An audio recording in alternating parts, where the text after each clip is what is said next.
You are listening to Redistricting Texas, a short series featuring Brandon Waltons and Jeremy Kitchen.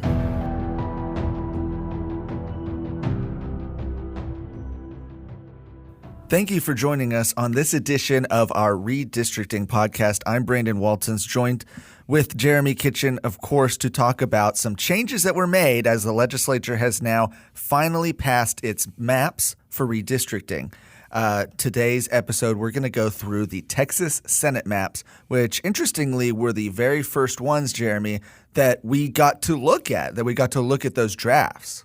That's right. This took the form of Senate Bill 4, obviously originally filed in the Senate. It was the one that kind of moved quickly along with one other redistricting map for the State Board of Education, but it moved quickly through the process. There were, I'm not going to say nominal changes, but certainly less controversy over the number of districts and how those districts were put together when compared to, let's say, the House redistricting map or anything like that. So. If you didn't check out the first episode of this podcast, you should probably pause it right now and go listen to your conversation, Jeremy, with Trey Traynor, who talks about a lot of the mechanics, a lot of the specifics about redistricting. But 30,000-foot view, this is the process that lawmakers go through every 10 years where they draw their maps for the Texas House, the Texas Senate, State Board of Education, and congressional districts. We're talking about the Senate districts right now. Right now in the Senate, the current partisan makeup, it's controlled by Republicans. There's 18 Republicans and 13 Democrats. These new maps, if electoral trends hold, would give Republicans one more seat in there, changing that to 19 Republicans and 12 Democrats. That's right. It looks like this sets it up very obviously, right, to increase the number of Republican state senators in Dan Patrick's Senate, which, I assume would only kind of solidify his hold on the Senate and enable, some more kind of Republican-favored legislation passing through the chamber. All right, let's take a look at some of these specific changes that were made. We'll start in Northeast Texas in the Dallas-Fort Worth Metroplex, where probably the most attention, the most opposition that we saw from Democrats on the floor as they debated against these redistricting maps were changes made to Senate District 10. This is a district that currently takes the form of a fraction of Tarrant County. It's a seat that has been held by a Republican. It has also been held by a Democrat, notably Wendy Davis. It was held by a Republican again in State Senator Connie Burton before that seat flipped and went to State Senator Beverly Powell in 2018. Now it looks like this seat probably going to a Republican just because of the way that it was changed. I mean, it does not even look like the same district. Sure. To Senator Powell's point, multiple times when she brought it up as this is being debated, it is probably the most blatant example of kind of the district being drawn in such a way to favor a Republican, heavily favor a Republican, as it expands beyond that of just Tarrant County and into some of the kind of more rural counties that surround the DFW area, bringing in primarily Republican voters. Parker County, Johnson County, and beyond even goes a little further west, bringing in some of those Republican voters. I mean, this is the seat that they made so that they could get to that 19 Republican number from 18. I mean, this seat is the pickup. That's right. It's also notable, too, right? This was also the district that was the result of litigation from last cycle's decennial redistricting process as well, which Senator Powell brought up multiple times as this was being debated and frankly ran through the Senate. So moving to a different part of the Metroplex before we look at a little bit of the rest of this map, I want to mention what they've done in Senate District 8. This is the district that's currently it's Collin County with some of Dallas County as well. It's represented by State Senator Angela Paxton, who's held that seat now for a few years. Currently stretches from Richardson to Plano to McKinney, kind of through those cities up there. And because of changing demographics, changing electoral trends in Collin County specifically, they have redrawn this to bring in some more, kind of expand the district increase the size and bring in ultimately some more Republican voters to that district and shore it up a little bit. That's right. It absolutely shores up kind of Republican support in the district. You may recall that Senator Paxton, in her general election last go around, was challenged by Democrat Mark Ferris, and she only won. And these are narrow elections for senators, right? Only won by a little bit more than 7,000 votes. And so this is certainly an attempt to kind of shore up that support. And in order to do so, they had to bring it out of Dallas County and expand beyond that of just Collin County into like Hunt and Rains counties. Moving down to Central Texas, you've got one Senate district there that's actually being shored up for a Democrat as part of some trade-offs made to bolster some of the districts around it, that being Senate District 14. Now, this is a seat currently represented by State Senator Sarah Eckhart, a Democrat from Austin. She's one of the most liberal senators in the Texas Senate. Currently, her district stretches from Travis into Bastrop. Now it's going to be, I believe, wholly located within Travis County, which actually opens up some interesting opportunities for some of the districts around it as well. Yeah, that's right. I mean, you see, I think the most blatant example of that is you see Senate District 5 kind of be shored up for Senator Charles Schwartner. He's a Republican there from Georgetown. He gets some added counties under the kind of the proposed boundaries. And then I think most notably, I'm sure we'll pivot into the Senate District 24, which currently, right, stretches all the way from like Abilene down south towards like west side of Austin, Lakeway area. And you kind of see that whole district shift south, if you will.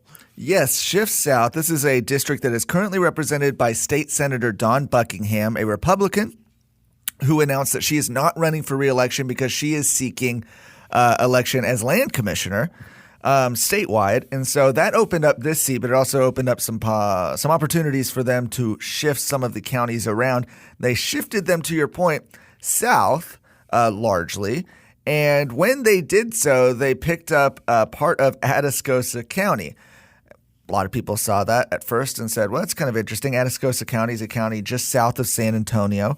Why would they do that? And then it seemed pretty soon a little obvious why they may have done that. Sure, that's right. So former state senator Pete Flores, who represented State Senate District 19, he was, of course, there for only one legislative session. He lost to now State Senator Roland Gutierrez, who was a former House representative. It was the first time, I think, since Reconstruction, right, that Republicans had won that seat in a special election. They weren't able to hold on to it. So what they did is seemingly write Pete Flores into this kind of shifted south Senate District 24, picked him up specifically, and then shortly thereafter, after these proposed maps came out, he announced a bunch of notable endorsements as well. It looked like the fix was in. Yeah, absolutely. And so looks like a lot of support sort of lining up there for that Senate District 24. Looking over to West Texas, I want to mention this. You've got Senate District 31. It's currently represented by State Senator Kel Seliger, who, incidentally, is one of the most liberal Republicans. I think probably the most liberal Republican in the Texas Senate right now. Somebody who has been a thorn in Dan Patrick's side, somebody who has thwarted conservative priorities. And it looks like his district is being redrawn in a way. He's from Amarillo. This is a district that stretches up from the Panhandle and Amarillo down even through to Midland, Odessa, that area.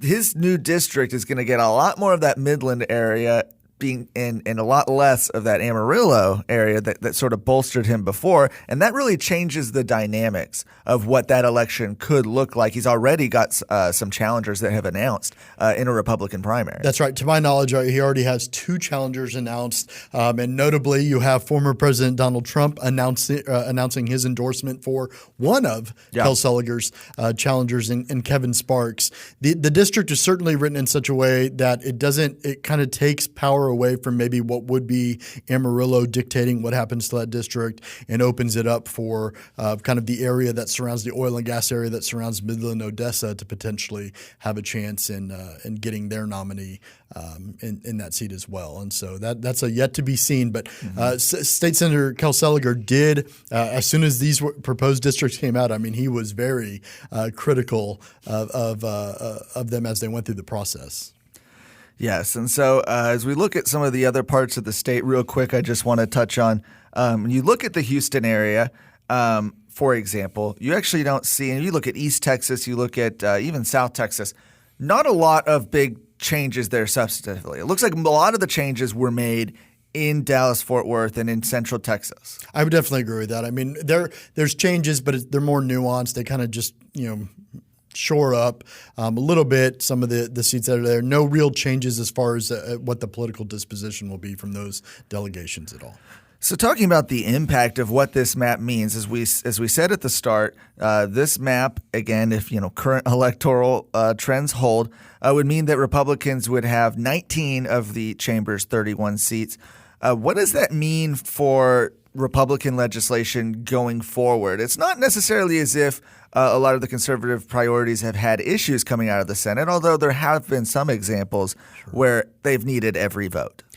Yeah, I mean, I think if you're Lieutenant Governor Dan Patrick, you absolutely enjoy the potential luxury, right, of not having to ensure that every Republican is lined up behind whatever priority or whatever legislation you bring that you deem as a priority to the Senate floor. Having that kind of buffer of maybe one or two falling off of that is probably helpful as well for that agenda. And I think if you're a Republican state senator, current Republican state senator, there's a little bit of pressure alleviated on you as well, right? Where you might not necessarily have to toe the partisan line on every single vote that's taken, because as you and I know, that pressure is pretty intense, at least from Lieutenant Governor Dan Patrick. Where as we look back on the most recent legislative session, almost every vote that was taken seemed to be a partisan split between lawmakers there in the Senate. Last thing I want to touch on is the courts. Okay, so this is for all of the maps. There's the question about what kind of litigation. We've already seen litigation begin to be filed. What does that mean as far as the timeline for approving these maps? Again, these maps have been approved. They've gone to the governor. The legislature has essentially done what it's going to do on them. But now the way the process is, right, is, Democrats sue, and we're going to see what happens in the courts? Sure. I think everyone knows they knew going into this process, lawmakers did, right, that this would inevitably end up in the courts. That's why you have lawyers, right, or attorneys aid in kind of drawing and making sure they abide by how they interpret the rules that guide the process. I think the other consideration that goes into this, right, is that this is, as we talked about in the previous podcast episode with Trey Traynor, this is the first cycle in which Texas is not under additional federal scrutiny under a process called preclearance, which is important, which means that, at least according to Trey Traynor, he expects most litigation will take place at the state court level as opposed to potentially getting kicked up to the federal level. Right. And, I think I'm not going to say it's baked in. Anything can happen. But I think going into this process, you saw lawmakers try to kind of tiptoe around some of these things, knowing that they had spoken to attorneys to try to avoid any mishaps that throw this off course. And we'll see exactly what happens. We'll be following it at TexasScorecard.com, where you can see all of our coverage of the redistricting fight up there, as well as as this progresses through the courts. We'll be following that as well. Thank you for joining us on this episode. Check us out next week as we talk about the other side of the Capitol, which is the Texas House, 150 districts. We'll talk about the changes that lawmakers made there. Thanks for joining.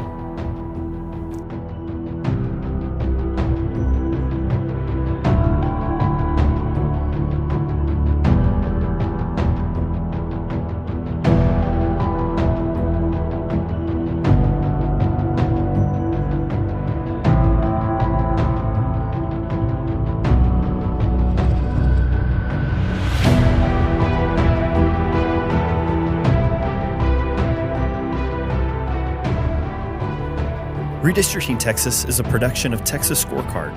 You can find more stories and journalism at TexasScorecard.com. If you like today's show, please consider subscribing and leaving a review on whatever podcast platform you listen on.